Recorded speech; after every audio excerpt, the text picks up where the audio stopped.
Hello friends, आप सभी का स्वागत करते हैं हमारे चैनल रश्मि फन ब्लॉग पर। तो आप सब देख रहे हैं दर्द से मोहब्बत भाग 43। इससे पहले इस कहानी के 42 भाग अपलोड हो चुके हैं चैनल पर। अगर आप सब ने नहीं पढ़ा है तो ज़रूर पढ़ लीजिएगा। तो चलिए फ्रेंड, स्टार्ट करते हैं अपनी आज की कहानी। अब तक आप सब ने पढ़ा था, किट्टू ने रुद्र की तरफ उंगली बढ़ा दी और फिर रुद्र बोलता है कि एक और बार तुमने मुझसे ज़रा सा भी इशारों में बात की या फिर ये स्टूपिड सा ड्रामा सॉस खेला ना, तो फिर आई श्योर मैं कुछ उल्टा सीधा बोल दूंगा तुम्हें। ठीक ठीक बताओ मुझे अब। तो किट्टू बोलती है कि मुझे नहीं पता कि आप नाश्ते में क्या खाते हो, और फिर इसीलिए मैंने अपने हिसाब से जो भी मुझे समझ में आया मैंने 3-4 डिश आपके लिए बना दी। अब आपको जो पसंद हो आप खा लीजिए। अब देखते हैं आगे इस कहानी में क्या होता है। रुद्र बोलता है कि मैं इंसान ही हूँ, इंसानों वाला ही खाना खाता हूँ, कोई जानवरों की तरह खाना तो नहीं खाऊंगा ना। सुबह 2 पराठे खाता हूँ, दोपहर को हल्का फुल्का लंच करता हूँ और फिर शाम को दबा कर खाना खाता हूँ। लेकिन तुमने तो मेरे सामने इतनी सारी डिशेज रख दी हैं। ठीक है, मैं बहुत ज़्यादा अमीर हूँ ना, लेकिन माँ ने कहा है कि चीज़ों की कदर करनी चाहिए। केटू ने भी अब हल्की सी हाँ में अपनी गर्दन हिला दी और फिर धीरे से बोलती है कि सॉरी सर। रुद्र बोलता है कि तुमने नाश्ता किया क्या? तो केटू ने भी ना में अपनी गर्दन हिला दी। तो रुद्र ने अगले ही पल किट्टू की बाजू पकड़ी और फिर उसे अपने पास से बैठा दिया चेयर पर। केटू भी चुपचाप से बैठ गई और फिर रुद्र ने भी उसके सामने एक प्लेट ली और फिर बहुत सारा खाना सर्व कर दिया।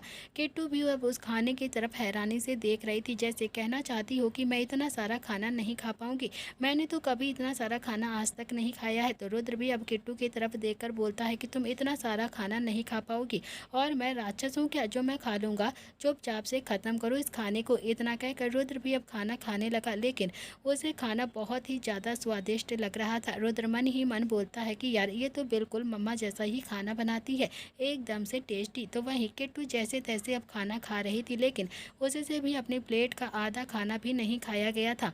तो रुद्र ने अभी फिर से किट्टू की तरफ देखा और प्लेट अपनी तरफ सरका ली और फिर उसके बचे हुए खाने को भी खाता हुआ बोलता है कि मेरी माँ कहती है कि खाना वेस्ट नहीं करते हैं। किट्टू ने भी हाँ में अपनी गर्दन हिला दी और फिर हल्के से सरकने लगी वहाँ से। तो रुद्र ने भी अब किट्टू को बचा हुआ खाना अच्छे से खा लिया था और फिर बोलता है कि आज तुमने मुझे बहुत सारा खाना खिला दिया है, आज के बाद इतना खाना कभी भी मत बनाना, ओके? हम सिर्फ 4 लोग हैं, मैं, तुम, तुम्हारी माँ और जय। किट्टू बोलती है कि बचे हुए खाने का क्या करूँ मैं? तो रुद्र बोलता है कि कुछ भी मत करो, मैं जैसे कह दूंगा वो अपने साथ के बॉडीगार्ड्स को सारा खाना खिला देगा। इतना कहकर रुद्र भी अब चेयर से उठ गया और फिर वो सीधा सिटिंग एरिया में आ जाता है। उसने भी अपना बैग उठाया और फिर पलट कर किट्टू की तरफ देखकर बोलता है कि कहीं भी जाना मत, मैं शाम को वापस आऊँगा और तुम मुझे यहाँ पर ही मिलना, ओके? अब अपनी माँ का अच्छे से ख्याल रखना, और किसी भी चीज़ की अगर ज़रूरत हो तुम्हें तो फिर तुम जैसे बोल देना, वो तुम्हें ला देगा। किट्टू ने भी हाँ में अपनी गर्दन हिला दी और फिर रुद्र ने भी अपना लैपटॉप अपनी बैग उठाया और फिर सीधा बाहर की तरफ चला गया। बाहर जय 2-3 बॉडीगार्ड के साथ में खड़ा हुआ था। रुद्र जय के पास जाकर बोलता है कि किट्टू ने आज बहुत सारा खाना बनाया है, जाकर खा लो और फिर इन्हें भी सारा खाना खिला देना, ओके? तो जय भी हल्के से मुस्कुरा देता है और फिर इतना कहकर वो भी अब अपनी गाड़ी में आकर बैठ गया और वहाँ से चला गया। तो वहीं दूसरी तरफ नील ने भी बाइक अवनी के मोहल्ले के बाहर आकर रोकी। वो बाइक से उतरा और खुद में ही मुस्कुरा कर बोलता है कि आज अवनी को सब कुछ सच सच बता दूंगा, उसे प्रपोज भी कर दूंगा। बहुत हो गया है अब ऐसे लुका छुपी का गेम, अब नहीं खेलूंगा ये गेम। इतना कहकर वो भी अब सीधा अवनी के घर के बाहर आ गया और फिर उसने भी घर के बाहर आंगन में देखा तो बच्चे पढ़ रहे थे। तो वहीं अवनी की नज़र नील पर जाती है। तो अवनी बोलती है कि तुम यहाँ पर क्या कर रहे हो? तो नील ने कहा कि टीचर जी एक बहुत ही ज़रूरी बात करनी है आपसे। अवनी ने भी थोड़ा बच्चों की तरफ देखा और फिर उठकर नील के पास आ गई और फिर बोलती है कि कहो क्या ज़रूरी बात करनी है तुम्हें मुझसे?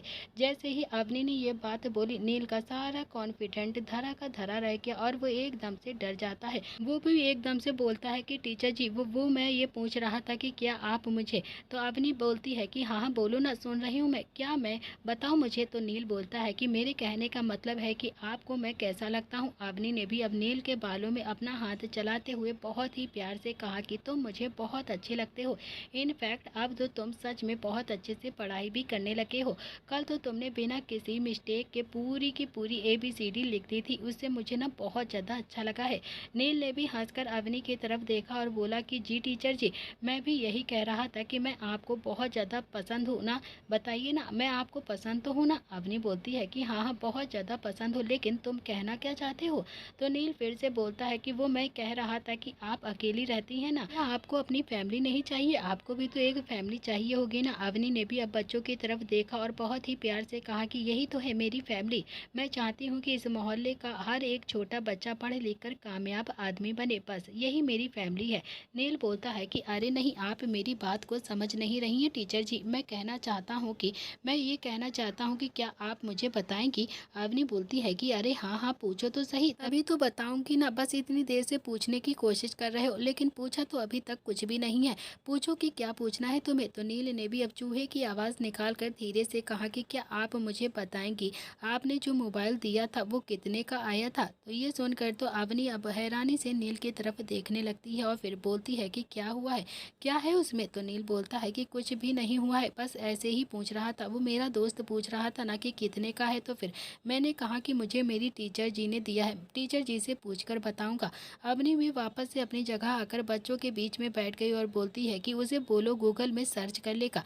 नील ने कसकर अपनी आंखें बंद कर ली और फिर खुद से ही बड़बड़ाते हुए बोलता है कि यार इतना ज़्यादा कॉन्फिडेंट लेकर आया था, लेकिन मेरे कॉन्फिडेंट की तो जैसे हवा ही निकल गई, बहुत ज़्यादा दिमाग खराब हो गया है। फिर वो बोलता है कि टीचर जी, मैं बहुत ही जल्द शादी करने वाला हूँ। नील को तो अब जैसे खुद भी नहीं पता था कि वो क्या बोल रहा है। अवनी थोड़ा हैरानी से नील की तरफ देख रही थी। कहीं ना कहीं नील के मुंह से ये सुनकर तो अब अवनी को बहुत ज़्यादा बुरा भी लग रहा था। उसे बहुत ज़्यादा जलन सी महसूस हो रही थी, लेकिन अगले ही पल उसने भी अपने इमोशंस को कंट्रोल कर लिया और फिर बोलती है कि ये तो बहुत अच्छी बात है, कॉन्ग्रेचुलेशंस। क्या करती है वो लड़की? नील बोलता है कि कौन लड़की? तो अवनी ने कहा कि अरे वही लड़की जिससे तुम शादी करोगे, वो क्या करती है? तो नील ने भी थोड़ा सा मासूम बनते हुए कहा कि मैंने कब कहा कि मैं शादी करूंगा? अवनी अब थोड़ा सा गुस्से में बोलती है कि अरे अभी तो तुमने कहा कि ना कि तुम्हें शादी करने वाले हो बहुत जल्द। तो नील ने अपने सिर को हल्का सा खुजला लिया और फिर वो इतना ज़्यादा नर्वस हो गया था कि उसे खुद भी नहीं पता चला कि वो जल्दबाजी में अभी क्या बोल गया है अवनी के सामने और क्या नहीं। वो भी एक ही झटके में बोलता है कि वो मैंने ऐसे ही बोले दिया था। अवनी हल्के से गुस्से में बोलती है कि क्या तुम पागल हो गए हो क्या?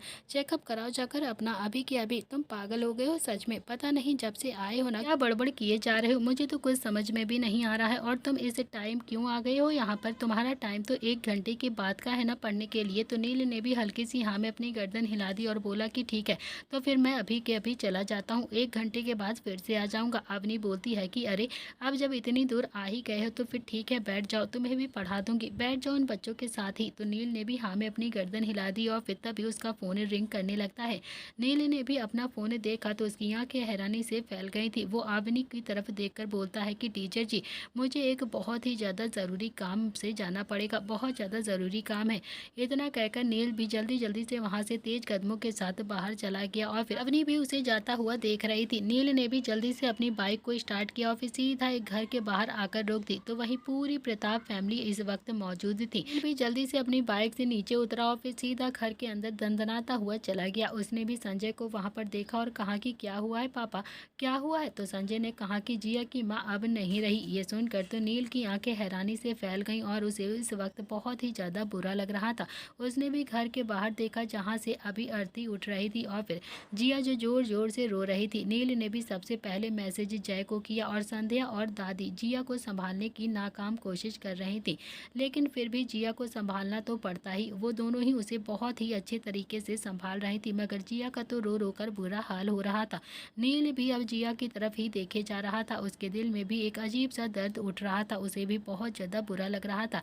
इस वक्त शायद जिया को कोई संभाल सकता था तो सिर्फ वो जय था, जय ही उसे संभाल सकता था। बेशक दोनों के बीच में बातें कभी भी नहीं होती थी, ज़्यादा प्यार का कन्फ्रेंशन भी नहीं हुआ था आज तक, लेकिन फिर भी एक दूसरे को बिना कहे वो दोनों ही समझ जाते थे और कहीं ना कहीं दोनों ही एक दूसरे से बहुत ज़्यादा प्यार करते थे।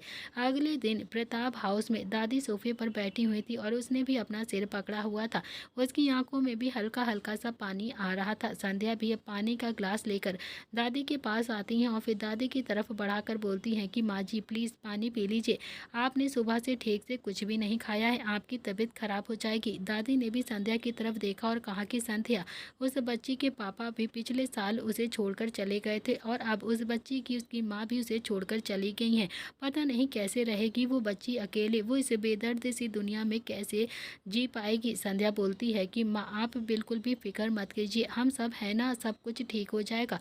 और तभी दादाजी ने कहा कि चंद्रकला एक बात कहूँ क्या? अगर तुम्हें सही लगे तो फिर। चंद्रकला ने भी दादाजी की तरफ देखा और कहा कि हाँ हाँ संजय के पिताजी क्या कहना चाहते हैं आप बताइए, क्या कहना है आपको? तो दिग्विजय सिंह जी भी बोलते हैं कि क्यों ना जय की शादी जिया के साथ करवा दें। यह सुनकर तो दादी हैरान हो जाती हैं एकदम से। उसने भी ना में अपनी गर्दन हिलाते हुए कहा कि अरे कैसी बातें करते हो आप संजय के पिताजी, दुनिया वाले क्या ही कहेंगे कि एक पढ़ी लिखी डॉक्टर की शादी हम लोगों ने मिलकर अपने बॉडीगार्ड के साथ करवा दी। नहीं, बिल्कुल भी नहीं, जिया को भी बहुत ज़्यादा बुरा लगेगा। दिग्विजय जी ने कहा कि लेकिन सब जानते हैं कि जय जिया को पसंद करता है। तो दादी बोलती हैं कि हाँ लेकिन जिया का क्या, क्या पता जिया उसे नापसंद करती हो, उसे भी तो जय पसंद आना चाहिए ना, तभी तो अच्छा लगेगा ये शादी करवाना। संजय के पिताजी, मैं ये नहीं कहती हूँ कि ये बेमेल सी जोड़ी है, लेकिन आप खुद ही सोचिए ना कि क्या मुँह लेकर हम जिया के पास जाएंगे जय का रिश्ता लेकर, क्या कहेंगे उससे कि जय क्या करता है और जय से शादी कर ले। वो चाहे तो उसके लिए अच्छे से अच्छे डॉक्टर का रिश्ता भी आ सकता है, क्योंकि हमारी जिया सच में बहुत ही अच्छी है। ऐसे में हम उसे ये कहेंगे कि क्या वो जैसे शादी कर ले, वो कर लेगी। अंदर से सब बातें कर रहे थे और फिर जय जो बाहर खड़ा हुआ ये सारी बातों को सुन रहा था और जैसे तैसे अपने इमोशंस को कंट्रोल भी कर रहा था।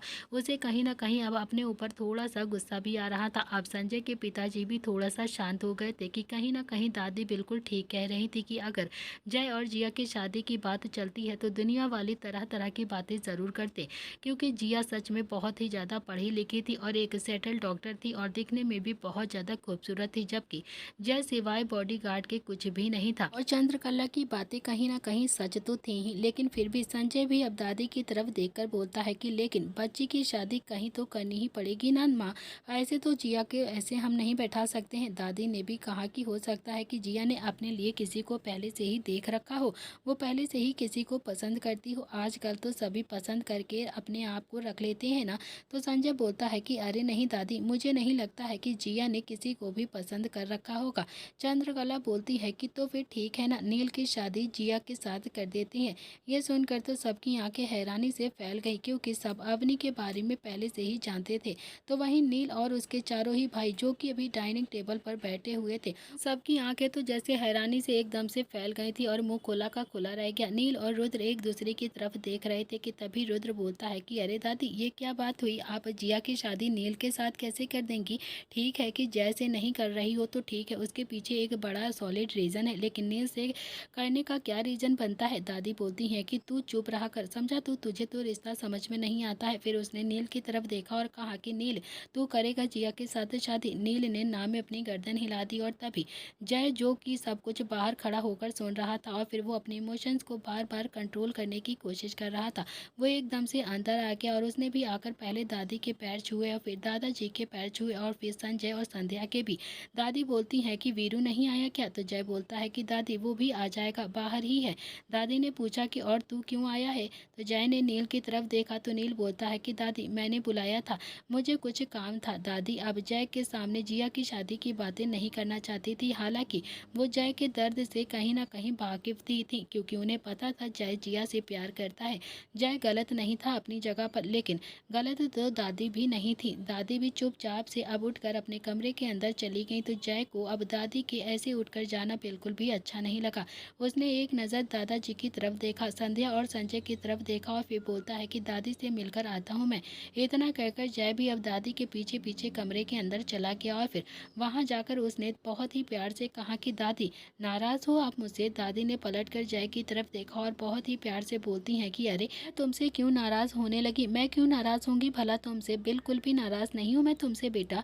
जय बोलता है कि आप ये मत सोचो कि मैं जिया को पसंद करता हूँ दादी, वो तो बहुत पहले की बात है ना, तब मेरे अंदर भी बिल्कुल अकल नहीं थी कि मैं उसे पसंद करने लगा। दादी भी जय के पास आई और फिर उसके चेहरे को बहुत ही हाथ लगाकर प्यार से बोलती हैं कि अरे अपनी दादी से झूठ बोलेगा तू? जय ने भी ना में अपनी गर्दन हिलाते हुए कहा कि नहीं दादी, सच कह रहा हूँ मैं उससे प्यार नहीं करता हूँ। मेरा मतलब है कि हाँ मुझे वो अच्छी लगती थी, लेकिन आप तो जानती ही है ना उम्र ऐसी होती बोलती है कि कोई भी अच्छा लग सकता है उस उम्र में, मैं झूठ नहीं बोल रहा हूँ बिल्कुल भी दादी। दादी ने भी थोड़ा सा हंसकर जैसे कहा कि मुझे समझा रहे हो तुम या फिर खुद को समझा रहे हो। जय ने भी हंसकर कहा कि अरे दादी, आप भी ना कुछ भी सोचती हो, ऐसा कुछ भी नहीं है बिल्कुल भी। चलो मैं आपको अपनी गर्लफ्रेंड की फ़ोटो दिखाता हूँ। इतना कहकर उसने भी अपनी जेब में से मोबाइल निकाला और फिर किसी रैंडम लड़की की फ़ोटो दिखाते हुए बोलता है कि ये देखो दादी कैसी है, ये है मेरी पसंद और ये है मेरी नई गर्लफ्रेंड। दादी ने भी जय के गाल पर एक बार हाथ लगाकर बहुत ही प्यार से कहा कि अपनी दादी से झूठ बोलेगा जय तू। जय बोलता है कि झूठ नहीं बोल रहा हूँ दादी, मैं उस वक्त ना समझ में था, लेकिन अब मुझे समझ में आ गया है, प्यार अपने हैसियत वालों से ही किया जाता है, अपनी बराबरी में ही किया जाता है। चलो मान भी लिया कि मैं जिया से प्यार करता हूँ, लेकिन जिया तो मुझसे प्यार नहीं करती है ना, वो तो कभी भी मेरे साथ खुश नहीं रहेगी, तो फिर क्या ही फ़ायदा है इस रिश्ते का। दादी आपका डिसीज़न बिल्कुल ठीक है, मुझे भी बिल्कुल ठीक लग रहा है, जिया को नील भैया से ही शादी कर लेनी चाहिए।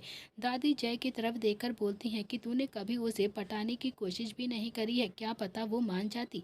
जय ने भी एक दर्द भरी मुस्कुराहट के साथ दादी की तरफ देखा और कहा कि अच्छा, आपको लगता है कि एक पढ़ी लिखी लड़की जो कि एक अच्छी सेटल डॉक्टर है वो मुझ जैसे बॉडीगार्ड से पट जाती? कभी भी नहीं दादी। दादी बोलती हैं कि अरे अपने दिल पर पत्थर रख रहा है ना तू। जय ने भी नाम में अपनी गर्दन हिलाते हुए कहा कि दादी आपको लगता है कि आपका जय इतना ज़्यादा कमज़ोर है? नहीं ना, तो फिर ऐसा कुछ भी नहीं है दादी, हर फैसले दिल से नहीं लिए जाते हैं, कुछ प्रैक्टिकल होकर भी लिए जाते हैं, तो फिर आप बिल्कुल भी मत सोचिए ऐसा कुछ भी। मेरे और उसके बीच में कोई भी कमिटमेंट भी नहीं है दादी, पहले से हम दोनों ही कभी डेट पर भी नहीं गए हैं, कभी ना फ़ोन पर कभी बातें करते हैं एक दूसरे से, उसने कभी मुझे नज़र भर कर देखा भी नहीं है दादी। जो रिश्ता है ही नहीं, उस रिश्ते के बारे में ऐसे बात करने से क्या ही फ़ायदा, जिसमें कोई फ़ायदा ही नहीं। और सच ही तो कह रही हैं आप, चार लोग कहेंगे कि जिया की पापा मम्मी नहीं है, तो उनकी डेथ हो गई है, तो जिया की शादी एक बॉडीगार्ड के साथ आप लोगों ने कर दी, और फिर जिया भी मेरे साथ खुश नहीं रह पाएगी कभी भी, मैं भी उसे कुछ नहीं दे पाऊंगा कभी भी। दादी आप समझती क्यों नहीं है इस चीज़ को? दादी भी जय की तरफ देखकर बहुत ही प्यार से बोलती है कि मैं तेरे लिए बहुत अच्छी लड़की ढूंढूंगी, वो तुझे बहुत ज़्यादा प्यार करेगी, तुझे जिया की कभी भी याद नहीं आएगी। जय ने भी थोड़ा सा हंसकर कहा कि हाँ हाँ दादी, ढूंढ लेना आप, लेकिन पहले जिया और नील भैया की शादी तो करवा दो, उसके बाद मेरी भी शादी करवा देना। दादी ने भी हल्की सी हाँ में अपनी गर्दन हिलाई, और वो अच्छे से जानती थी कि जय अभी उनसे झूठ बोल रहा है, लेकिन दुनिया को देखते हुए उसे जिया और नील का रिश्ता ही सही लग रहा था। तो वही नील, रुद्र, निहाल, शुभ चारों ही अब दादी और जय की बातों को बहुत ही गौर से सुन रहे थे, और चारों का ही मुंह एकदम से बना हुआ था, और फिर चारों ही अब सीधा अपने अपने कमरे के अंदर आ जाते हैं। रुद्र बोलता है कि अब क्या करेगा? नील ने कहा कि पता नहीं, जिया से बात करूंगा और क्या, नहीं तो दादी मेरी और उसकी शादी तो जरूर फिक्स कर देंगी। जिया का दिल तो पहले से ही टूटा है और भी ज़्यादा टूटेगा, और साथ ही साथ मेरा भी दिल टूटेगा, चूर चूर हो जाएगा यार। मैंने मेरा दिल मिक्सी के जार में डाला है और फिर 5 नंबर को प्रेस कर दिया है, मुझे तो ऐसा लग रहा है अब तो उसका नमक बनकर ही बाहर आएगा। बहुत ज़्यादा गुस्सा आ रहा है दादी के ऊपर। तभी शुभ बीच में बोलता है कि यार कौन सा नमक भैया, सेंधा नमक? नील ने भी नाम में अपनी गर्दन हिलाते हुए कहा कि नहीं, टाटा नमक, दाने दाने में स्वाद। रुद्र ने भी हंसकर कहा कि अरे इतनी बड़ी प्रॉब्लम भी नहीं है यार, अवनी को जाकर प्रपोज कर दे और फिर उसे घर लेकर आ जाना, कोई भी बात नहीं होगी, अवनी भी अब दादी को पसंद आ जाएगी, दादी जब देखेंगी तो अपना डिसीजन अपने आप ही बदल देंगी, वरना तू जानता है ना दादी के सामने दादू की भी नहीं चलती है तो हमारी क्या चलेगी। नील बोलता है कि यार आज गया तो था प्रपोज करने के लिए, लेकिन उसे जब देखता हूँ तो कॉन्फिडेंस भी गुब्बारे की हवा की तरह निकल जाता है मेरे अंदर से। रुद्र ने कहा कि लेकिन कुछ तो करना ही पड़ेगा ना नील, मान मेरी बात को, कर दे उसे प्रपोज एक ही झटके में जाकर, नहीं तो ये शादी नहीं रुकेगी, क्योंकि दादी इस वक्त पूरे तरीके से जिया के बारे में ही सोच रही, और फिर सोचना भी चाहिए, आखिरकार जिया हमारे लिए बहुत मायने रखती है, जिया के पेरेंट्स भी नहीं है और हम भी अब उसे बचपन से अच्छे से जानते हैं, हम अच्छे से जानते हैं कि वो इस घर में बहुत ही आराम से एडजस्ट भी हो जाएगी। नील ने भी हल्की सी हाँ में अपनी गर्दन हिलाई, और फिर तभी संजय की आवाज़ आती है, रुद्र नील बाहर आओ अभी के अभी, देखो कौन आया है। तो चारों ही भाई जल्दी से अब एक दूसरे की शक्ल देखने लगते हैं और फिर फटाफट से बाहर चले जाते हैं। बाहर जाकर देखते हैं तो मिस्टर पटेल और सोनम सोफे पर बैठे हुए थे। सोनम ने आज सलवार कमीज पहना हुआ था, जिसमें वो बहुत ही ज़्यादा अजीब सी लग रही थी, एकदम से गवार जैसे, क्योंकि उस पर इंडियन आउटफिट बिल्कुल सूट ही नहीं करता था। तो वहीं रुद्र ने जब सोनम को वहाँ पर बैठे हुए देखा तो उसके माथे पर एकदम से सलवटें पड़ जाती हैं। रुद्र भी नील दोनों ही जाकर अब सीटिंग एरिया में बैठ जाते हैं। मिस्टर पटेल ने संजय की तरफ देखा और कहा कि मिस्टर प्रताप, मैंने शादी की डेट फिक्स कर दी है, मेरे हिसाब से तो कल सगाई कर लेते हैं। और फिर संजय ने भी रुद्र की तरफ देखा तो रुद्र ने भी हल्की सी ना में एक बार गर्दन हिला दी। और फिर संजय ने भी मिस्टर पटेल की तरफ देखकर कहा कि मिस्टर पटेल, एक्चुअली हम अपने बड़े बेटे की शादी करने के लिए भी सोच रहे हैं। और ये सुनते ही सोनम ने भी नील की तरफ घूर कर देखा और नील अपना शर्ट के बटन ठीक करने लगता है और इधर उधर देखने लगता है।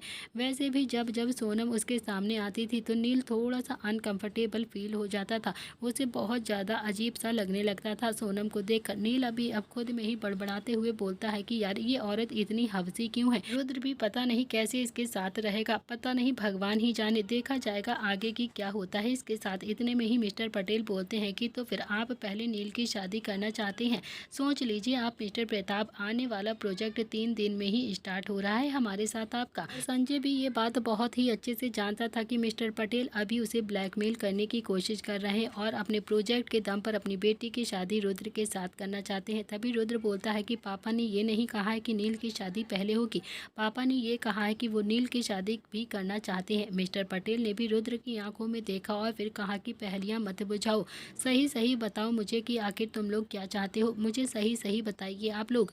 रुद्र कुछ बोलता उससे पहले ही संजय ने कहा कि मैं दोनों बेटों की सगाई एक ही दिन करना चाहता हूं और फिर उसके लिए मुझे थोड़ा सा वक्त चाहिए। मिस्टर पटेल भी उठकर बोलते हैं कि ठीक है मिस्टर प्रताप, मैं आपको कल तक का वक्त देता हूं, परसों हम रुद्र और सोनम की सगाई करेंगे। संजय को भी अब बहुत ही ज़्यादा गुस्सा आ रहा था, लेकिन उसने भी अपना गुस्सा कंट्रोल कर लिया था और अपने आप को नॉर्मल कर लिया, क्योंकि वो अच्छे से जानता था कि कहीं ना कहीं ये सब रुद्र अपने हिसाब से ही हैंडल कर लेगा और फिर इसीलिए उसे थोड़ी सी टेंशन भी नहीं हो रही थी इन सारी चीज़ों के लिए। संजय ने भी एक नज़र रुद्र की तरफ देखा तो रुद्र ने भी अपनी पल के हल्के से नीचे झपका दी और संजय भी उसके इशारों को समझ जाता है। रुद्र भी खड़े होकर बोलता है कि ठीक है मिस्टर पटेल, परसों सगाई करते हैं, मुझे कोई प्रॉब्लम नहीं है, आप सोनम से पूछ लीजिए। सोनम बोलती है कि मुझे क्या प्रॉब्लम होगी, मैं तो बस जल्दी से घर की बहू बनना चाहती हूँ, मैं तो बस तुमसे शादी करना चाहती हूँ, मुझे कोई प्रॉब्लम नहीं है। इतना कहकर उसने भी अब संध्या और दादी की तरफ देखा तो दोनों का ही मुंह सोनम को देखकर एकदम से ठनका हुआ था। दोनों ही अब इस दादी को बिल्कुल भी नहीं करना चाहती थी, लेकिन रुद्र के फैसले के सामने तो किसी की भी बोलने की हिम्मत नहीं हो रही थी और सब शांति से बैठे हुए थे। संध्या ने भी अब दादी के कान में धीरे से कहा कि रुद्र को यही लड़की मिली थी शादी करने के लिए, सारी लड़कियां मर गई थी क्या दुनिया में। दादी बोलती हैं कि वही तो मैं भी सोच रही हूँ, संजय ने इसे पाला है या फिर इसीलिए ऐसा है, ये पता नहीं ये लड़की हमें 2 वक्त की रोटी देगी भी या फिर नहीं। तो संध्या ने भी हंसकर कहा कि कैसी बातें करती हो माँ जी आप, ये 2 वक्त की रोटी देगी, ये घर में टाइम से आ जाए यही बहुत बड़ी बात होगी हम लोगों के लिए, कहीं ऐसा ना हो कि ये लेट नाइट पार्टी करके घर आए और आपको ही दरवाज़ा खोलना पड़े, मैं तो बस ये सोच के ही परेशान हो रही हूँ। तो दादी ने भी थोड़ा सा गुस्से में घूर कर संध्या की तरफ देखा तो संध्या बोलती है कि सच कह रही हूँ मैं दादी।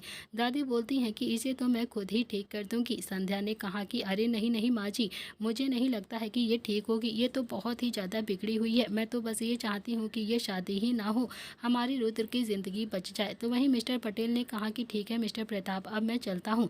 संजय ने कहा कि मिस्टर पटेल, पहली बार आप घर आए हैं तो फिर कुछ चाय नाश्ता तो कर ही लीजिए। मिस्टर पटेल ने भी एटीट्यूड के साथ कहा कि नहीं मिस्टर प्रताप, अब तो परसों ही चाय नाश्ता होगा, अब आज कुछ भी नहीं होगा। इतना कहकर वो भी अब अपनी बेटी के साथ वहाँ से ऐंठ कर चले जाते हैं। उनके जाते ही संजय ने रुद्र की तरफ देखा तो रुद्र ने भी अपना एक हाथ दिखाकर कहा कि आप बिल्कुल भी टेंशन मत लो पापा, मैं सारी चीज़ें संभाल लूँगा। नील ने भी संध्या की तरफ देखा और कहा कि माँ मुझे किसी काम से बहुत ही ज़्यादा इम्पोर्टेंट जाना है। इतना कहकर वो भी जल्दी से बाहर की तरफ जाने लगा तो पीछे पीछे रुद्र भी जाता हुआ बोलता है कि माँ मुझे भी किसी काम से इम्पोर्टेंट जाना है। दोनों ही भाई वहाँ से हवा की तरह निकल गए थे और फिर नील भी अपनी बाइक को स्टार्ट कर रहा था तो रुद्र भी उसके पास आकर बोलता है कि तो फिर क्या चाहे तुमने, पहले जिया से मिलेगा या फिर अवनी से मिलेगा, अवनी को जाकर प्रपोज करोगे या फिर जिया को जाकर समझाओगे। कुछ सोचकर नील ने भी रुद्र की तरफ देखा और कहा कि पहले जिया से मिलता हूँ, इस वक्त वो बहुत ही ज़्यादा दर्द में है, उसे मेरी ज़्यादा ज़रूरत होगी, बातों ही बातों में जय की बात भी कर लूँगा उससे।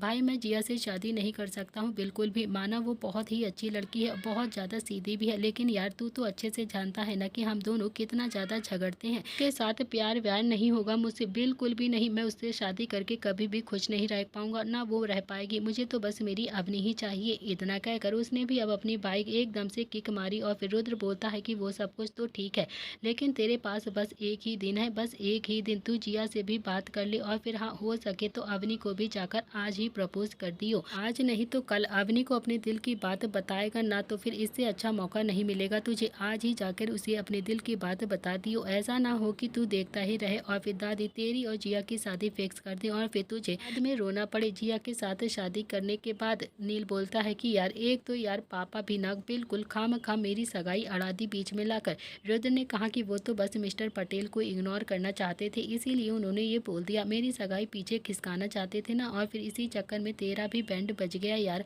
पर चल कोई भी बात नहीं, तू जा पहले जिया के पास जा और उससे बात कर, उसके बाद ही अवनी के पास जाइयो उसे प्रपोज करने के लिए।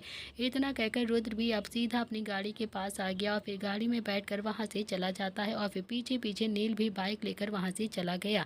नील ने भी बाइक सीधा जिया के घर के बाहर आकर रोकी और फिर बाइक से उतरकर सीधा अंदर की तरफ चला गया। जिया बहुत ही ज्यादा गुमसुम सी सोफे पर बैठी हुई थी, उसकी आंखें भी हल्की हल्की सी सूजी हुई थी और लाल थी रोने की वजह से। नील भी जिया के पास आकर बहुत ही प्यार से बैठ गया और फिर उसने अपना एक हाथ जिया के बालों में लगाया तो जिया की आंखों में हल्का सा पानी आ जाता है। उसे इस वक्त बहुत ही ज़्यादा दर्द महसूस हो रहा था। नील बोलता है कि जिया प्लीज़ खुद को संभालो, तुम तो अच्छे से जानती हो ना कि आंटी के पास ज़्यादा वक्त नहीं था, तुम्हें इस सिचुएशन को फेस करने के लिए पहले से ही प्रिपेयर रहना चाहिए था ना, तो फिर अब तुम आंसू क्यों बहा रही हो। जिया ने कुछ भी नहीं कहा और फिर नील ने फिर से कहा कि जिया प्लीज़ प्लीज़ यार खुद को संभालो, मुझे ना ऐसी हालत नहीं देखी जा रही है तुम्हारी। देखो मैं 2 दिन से आ रहा हूँ तुमसे मिलने के लिए, लेकिन मेहमानों की वजह से तुमसे बात नहीं कर पा रहा हूँ, पर मुझे तुमसे बहुत ही इंपॉर्टेंट बात करनी है, प्लीज़ मेरी बात सुनोगी क्या, प्लीज़ मेरी बात सुनो। तो जिया ने भी सिर उठाकर नील की तरफ देखा और फिर बोलती है कि पहले तुम एक बात बताओ मुझे। नील ने कहा कि पूछो क्या पूछना है तुम्हें। तो जिया बोलती है कि जय कहाँ पर है, जय क्यों नहीं आया मुझसे मिलने के लिए। तो नील को अब थोड़ा सा अच्छा लग रहा था कि कहीं ना कहीं जिया भी जय को पसंद करती है। तो नील बोलता है कि वो तो प्रताप हाउस में ही है। तो जिया भी अब भरे हुए गले से बोलती है कि वो मेरे पास क्यों नहीं आया, क्या उसे मेरी जरा से भी चिंता नहीं है क्या उसे मेरे दर्द से कोई फर्क नहीं पड़ता है क्या। तो नील तो अभी एकदम से फंस चुका था, वहाँ दादी का अपना ही चल रहा था, वो अपना ही दिमाग चला रही थी और फिर इधर मिस्टर पटेल का भी अपना चल रहा था, अवनी को वो प्रपोज नहीं कर पा रहा था और फिर अब जिया के सवाल भी। इस सिचुएशन में वो अब जिया के साथ मजाक भी नहीं कर सकता था क्योंकि जिया इस वक्त सच में बहुत ज़्यादा परेशान थी। फिर वो बोलता है कि मैं उसे बोल दूंगा, वो आ जाएगा तुम्हारे पास तुमसे मिलने के लिए। जिया थोड़ा सा गुस्से में बोलती है कि नहीं, मुझे नहीं बुलाना है उसे अपने पास, बिल्कुल भी नहीं। अगर उसे मेरे दर्द से कोई फ़र्क नहीं पड़ता है तो फिर अब मुझे भी नहीं पड़ता है उससे कोई भी फ़र्क, मुझे नहीं मतलब रखना है उससे बिल्कुल भी। नील ने कहा कि अच्छा ठीक है चलो हम बाहर घूम कर आते हैं, घर में पड़े पड़े बोर हो गई होगी तुम। इतना कहकर उसने भी जिया की बाजू पकड़ी और फिर जिया ने भी ना में अपनी गर्दन हिला दी, लेकिन नील भी ज़बरदस्ती जिया को बाहर लेकर आ गया और बोलता है कि चलो ना, बहुत दिन हो गए हैं साथ में लंच भी नहीं किया है और इतने दिनों से तुम इतना ज़्यादा रो रही हो, परेशान भी हो, लंच में भी करेंगे और फिर बहुत सारा डिस्कशन भी करेंगे क्योंकि मुझे तुमसे सच में बहुत इंपॉर्टेंट बात करनी है। देखो जिया, अगर दुख को पकड़ कर रखोगी ना तो वो हमेशा के लिए तुम्हारे पास ही बैठा रहेगा, तुम्हारा दुख कभी भी तुमसे दूर नहीं जाएगा जब तक तुम खुद नहीं दूर करोगी। चलो अब। इतना कहकर उसने भी बाइक स्टार्ट करी और फिर जिया को जबरदस्ती अपने पीछे बैठने का इशारा किया। तो जिया अभी बिल्कुल भी जाना नहीं चाहती थी, लेकिन फिर भी अब नील और उसकी फैमिली के अलावा उसका कोई भी नहीं था। वो बचपन से ही नील और उसके तीनों ही भाइयों को बहुत ज़्यादा मानती थी, तो वो भी अब उसकी गाड़ी पर बैठ जाती है और फिर शायद कहीं ना कहीं उसे भी उम्मीद थी कि नील जय के बारे में ही उससे बात करेगा। तो नील भी अब जिया को लेकर दोनों ही अब एक अच्छे से रेस्टोरेंट में आकर बैठे हुए थे। जिया का मूड इस वक्त थोड़ा सा खराब था, उसे कहीं ना कहीं उम्मीद थी कि शायद इस वक्त पर जय उसके साथ में होगा तो उसे अच्छा लगता, लेकिन जय उसके साथ कैसे रह सकता था। उन दोनों के बीच में तो अब अमीरी और गरीबी की दीवार जो आकर खड़ी हो गई थी, और अगर ये दीवार हटा भी दी जाए तो भी तब भी जय ज़्यादा एजुकेटेड नहीं था और जिया टॉप की डॉक्टर थी, उन दोनों का तो जैसे कोई मेल ही नहीं था। तो नील भी अब जिया की तरफ ही देखे जा रहा था। एक तो जिया का दर्द था, ऊपर से जय का उसके साथ भी ना रहना जिया को अंदर ही अंदर बहुत ही ज़्यादा खाए जा रहा था, उसे बहुत ही ज़्यादा तकलीफ दे रहा था। कि तभी नील बोलता है कि ए डॉक्टर हसीना, क्या सोच रही हो तुम, कौन सी सोच में इतनी कम सी बैठी हो तुम। जिया जिया ने भी नील की तरफ देखा और कहा कि जय को मेरी फिक्र नहीं है ना। नील बोलता है कि अरे जय को फिक्र नहीं होगी तो फिर किसे होगी फिक्र, करता है वो तुमसे बहुत ज़्यादा प्यार, तुम्हें यकीन नहीं आता है। जिया ने भी हल्की सी ना में अपनी गर्दन हिला दी। हालांकि वो कहीं ना कहीं बहुत अच्छे से जानती थी कि जय उसे सच में बहुत ज़्यादा प्यार करता है और वो उसके लिए कुछ भी कर सकता है। तो नील बोलता है कि अच्छा ठीक है, चल मैं तेरे सामने ही उससे बात करता हूँ और तू ना चुप ही रही हो। तो जिया ने भी हाँ में अपनी गर्दन हिला दी और फिर नील ने भी फ़ोन निकाला और फिर जय को कॉल कर दिया और अगले ही पल फ़ोन लाउड स्पीकर पर डाल दिया। नील ने अब हेलो बोला तो जय ने भी फ़ोन रिसीव करके कहा कि हाँ सर कहिए। तो नील बोलता है कि जय एक बात सच्ची सच्ची बता मुझे, तू जिया से प्यार करता है या फिर नहीं। तो जय बोलता है कि नहीं सर। ये सुनकर तो नील की आंखें हैरानी से फैल गईं। उसने एक नज़र जिया की तरफ देखा तो जिया की आंखों में एकदम से पानी उतर आया था। नील ने फिर से फ़ोन की तरफ देखा और हैरान होते हुए कहा कि ओ जय सच सच बोल दे यार, ये रटे रटाए डायलॉग मत मार मेरे सामने, समझा। तू तू जो सुबह सुबह दादी से मार रहा था ना, वो मेरे सामने बिल्कुल भी मत चलाइयो। देख अगर तू अपने दिल की बात बताएगा तो फिर मैं तेरी और जिया की शादी ज़रूर करवा दूंगा। जय बोलता है कि सर लेकिन मैं सच कह रहा हूँ, मैं जिया से प्यार नहीं करता हूँ, मुझे उसमें कोई भी मतलब नहीं है, मुझे उसमें कोई भी इंटरेस्ट नहीं है। नील ने भी थोड़ा सा गुस्से से दांत पीसते हुए कहा कि जय घर में सब जानते हैं कि तू जिया से बहुत ज़्यादा प्यार करता है और तू उसके लिए कुछ भी कर सकता है, तो फिर प्रॉब्लम क्या है? तू ऐसे झूठ क्यों बोल रहा है? तुझे पागल हो गया है क्या? शर्म नहीं आती है क्या झूठ बोलते हुए तुझे? जय बोलता है कि अरे कोई प्रॉब्लम नहीं है सर, पर मैं उसे प्यार नहीं करता हूँ। नील बोलता है कि देख जय प्लीज़ झूठ मत बोल, तू झूठ बोलने का टाइम नहीं है अभी, सिचुएशन बहुत ही ज़्यादा क्रिटिकल है, बता मुझे मैं तुझे कैसे समझाऊँ, तू प्लीज़ प्लीज़ सच सच बताते हमें। तो जय बोलता है कि मैं सच ही तो बोल रहा हूँ सर, आपको ऐसा क्यों लगता है कि मैं जिया से प्यार करूँगा? मैं उससे प्यार नहीं करता हूँ, मतलब आप खुद ही देखिए तो सही, वो कितनी अकड़ू है, कितनी ज़्यादा बदतमीज़ है और मुझसे तो बिल्कुल ढंग से बात भी नहीं करती है।